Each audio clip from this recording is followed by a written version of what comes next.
I know. It's been quite history together. You were at the table when we first established African Heritage Month with the borough president. You were at the table.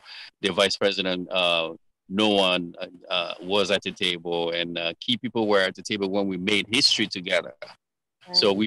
we've done a lot in the community. So I it's know. actually always a lot to talk about, but it's never too late. I'm here now, so Thank God. Uh, for definitely. those of you, this is the first time you're watching Keymama show. This show, I do mainly at Amansan Radio, and sometimes I do, on coded locations here and there because this is a technology world.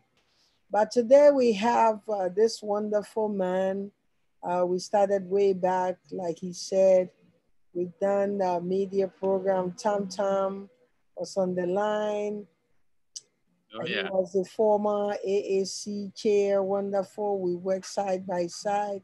Very energetic man. And I said, soon you're going to be a president. You remember that time? I said, Oh, I see something big in you that you don't see, but something big is coming. And I'm glad. So now, let me read a little bit about Mr. Mory Kouyate for those of you seeing this handsome face for the first time. sure. Mr. Kouyate, originally from Guinea, and he has dedicated himself to community service. Anytime you call him, he's there. I think since the day he arrived in the Bronx or in New York or in America, he never rested. He has engaged himself in so many community organization and association. Like I mentioned before, he was the former African Advisory Council chairperson. And I don't want to say too much. Maybe I'll leave some behind, but he has so many accomplishments that I don't want to leave one behind because the man is right here. Why do I have to talk? I don't like to do that. So welcome, Mory. Just let us know a little background about you, where you're coming from, and where you are. Today is your show. Then I'll dive in Absolutely. to the African heritage. But I want my viewers and listeners to know who you are. Absolutely. First thing first, I want to say thank you for having me. It's a great honor to have, to be on your show. I know you being a legendary community leader in New York, and in America. There's somebody that's dedicated, tireless, being there to do the work of the people. And we all have our day job. We can do our day job, but very few people dedicate that little time that we have, to the community. And you've been doing that for years. And it's a great honor to be here on your show, to be interviewed by you, somebody that knows, the community, that knows who's who. I mean, if you sit down and actually, interview somebody, that means that person is legit in the community, that he's been there because you've been there also doing the community. You know who's who. When you see a flyer, you already know who's doing it. Mm-hmm. So it's a great honor for me to be here and to answer all your questions. To have a conversation about the community, how we move forward, where we are as a community, as an African community in New York, New Jersey, Connecticut, you know, and where are we heading, basically, because we have to know the past and the present and the future. Where are we heading? So, just to answer your question, I am Mory Kouyate, and I'm from Guinea Conakry. I came here when I was really young, me and my brothers, so I was 17 years old. I went to I went to high school here in Queens, and I went to Richmond Hill High School actually, and I finished high school. And I went to college. I went to CUNY college. I majored in political science, and that was back in the day because if I major in political science, that means I was already really thinking about community service or serving my country some kind of capacity. You don't just spend $45,000 in college, just to just for fun. Right. If you major in political science already. So, and then after that, I used to be in Queens. I used to live in Queens, Lefrak City, to be exactly. And then I moved to the Bronx. And that's when I started being involved in the community because after college, I was trying to look how can I serve. I mean, you do political science, and then what is the next step? How can you get your career started? You know, with the love that I have for my community, I'm like, okay, so maybe I should start volunteering. I actually did an internship at Diane Foster's office. That's way back. Oh, Yes, I was an intern over there at Diane Foster's office. so you didn't just get up to get into this community. Hey, the people really don't know, they I want to know today, so go ahead. it's actually an intern over there, at the Ann Foster's office, and I spent a few time over there. I had to write my, an essay for the term. So after that, I went back, and then I started volunteering for community organizations, and and then eventually, I bumped on Famoud, when I was doing an event with Fatima. And so Famoud actually encouraged me to come to the AAC. He said, "Yeah, there's this program. You need to come." I'm like, "Nah, I don't know." But eventually, I came, and I kind of like what I saw at that time. Famoud was the chair, so he's a great leader. In the community leader, he did a great job. So I was kind of inspired to be around. So I started. I just became a member. I wasn't in any committee at all. I was just a member. I'm like, okay, I'll just come regularly. I like this. This is, leadership, and I major in political science anyway. This is like where the leaders meet. It's like an incubator I of, know. the AAC back then was like the incubator of leaders. That's where all the leaders, the young leaders meet. There was so much energy. It was exciting to be around. We all dress up, nice, and we take nice pictures, and we serve in the community. It was so fun to be around, with the soccer tournament and everything. We used to have so much fun. Yeah, and eventually, as I joined a committee with Grace, and I joined Grace committee, arts and culture committee, and eventually I ran for community liaison. I became liaison for 2 years. For 2 years, I was serving as the face of the AAC. Yeah. So we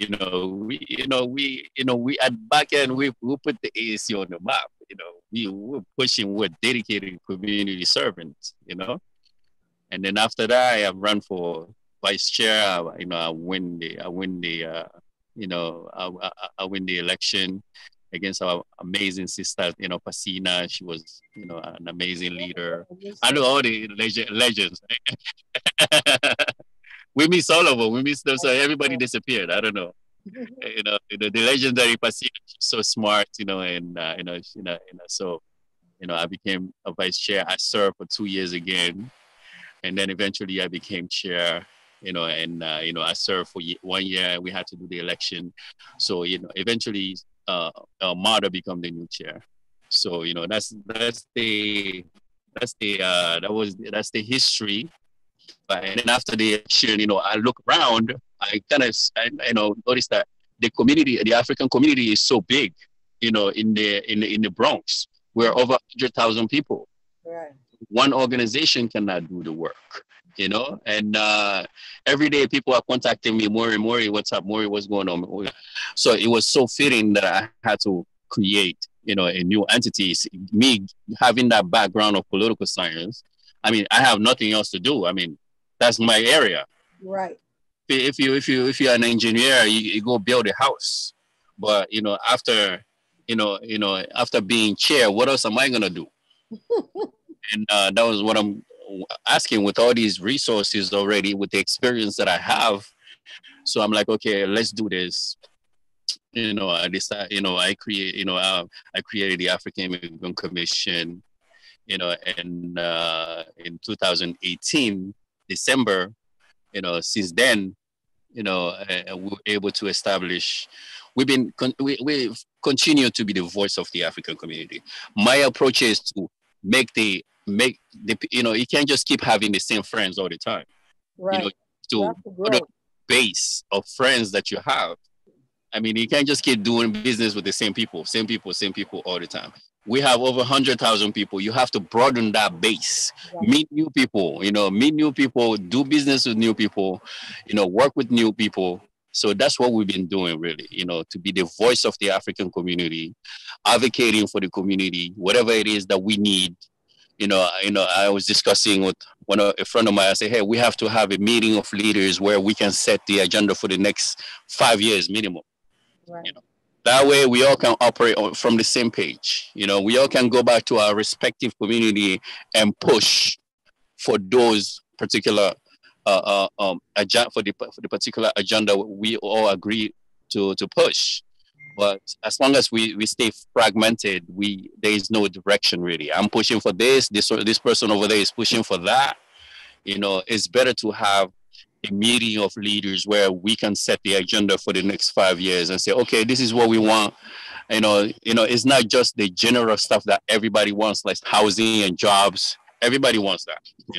Every community needs jobs and housing, but there's specific problems that are unique to the African community that we need to push. Right.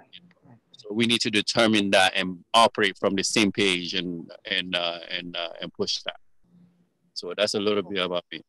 Yeah. So it's not a little, it's a lot. It's really a lot within a short time. Oh, And this is the first time I thought you grew up before you get here, but not knowing you went to high school over here. So I'm glad to, really have you and to get to know more because right. I'm the type of person that I look and I observed, and the time comes, it comes and we talk about it. So I'm very glad to have you. So based on I would say the hurdles and the experience, the internship, the everything you went through, that's really motivated you to started the African Immigrant Commission, yes. Commission. Of New York and Connecticut because we have another commission in New Jersey, and those are our brothers. So we don't want to overlap organizations. So we rather work with them instead of creating another entity that exists over there already. So Okay. that's why we include New Jersey. So we just say New York State, New Okay. York, and totally all five borough and Connecticut. Okay. Not just one borough. Thank you for clarification. Thank you very much. Um, so this is since you started. This is the third or the second year. How many years you have founded this commission? How many years have you been, officially out Well, there? the What? the African Immigrant Commission was launched in December 25th, 2018. So it's been almost a year and a half, almost 2 years now already. Okay. So we have accomplished so much, and some of the things that I'm very proud of, is that is the African Heritage Month. This is something that people have been pushing for many years. So it was amazing that we were able to accomplish that during my term as chair of the AAC. When we received the call to come meet with the borough president, so I'm like, okay, so we can just go meet the borough president and just take pictures, you know. So we can just, we can, if it's some other people that can just go and take pictures and be starstruck and just Mhm. take pictures and go home. I'm like, we're not gonna do that. So as the chair, we have a representative to fight for key issues for the community. That's correct. So there were three things that we were going to go see the borough presidents. The first one was to have a budget for the organization, Mhm. so that we can organize all the stuff that we want to organize, not just plan an event and it gets canceled because we don't have funding. So we're going in to request a funding, a yearly funding for the organization. And then the second one was, to establish African Heritage Month, the whole month of September as a month to celebrate our heritage. You know, So we went in, we had, I mean, of course, the board president is very intimidating. So I had to make sure that we write something down. So even though you're sitting right there, you'll be able to read it. Right. That was the strategy. I'm like, when he's a big guy, so you're not gonna just come and say okay and have a conversation.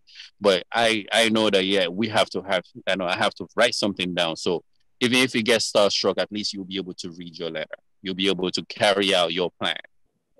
So this is the first time I'm actually talking about this because so that was the strategy. This is something that you can apply in your own life. Anytime you go into a big meeting, make sure you have something, you have a game plan. Mm-hmm. So I think the borough president was surprised because he thought we actually taking pictures, but he actually was surprised for taking him to task. You did a So great job. he we exactly. So we came. At least he agreed to a few things, and eventually he agreed to establish the African Heritage Month in the Bronx. So we did that. So, like I said, Catherine was at the table. No one was there. Ambrose was there. We had key people that were at the table that when we negotiated. That was a big accomplishment. It's something that wasn't done before, but it's a big deal. And then eventually, under the African Immigrant Commission, I was able to see the mayor of in a town here in Connecticut. So able to hello.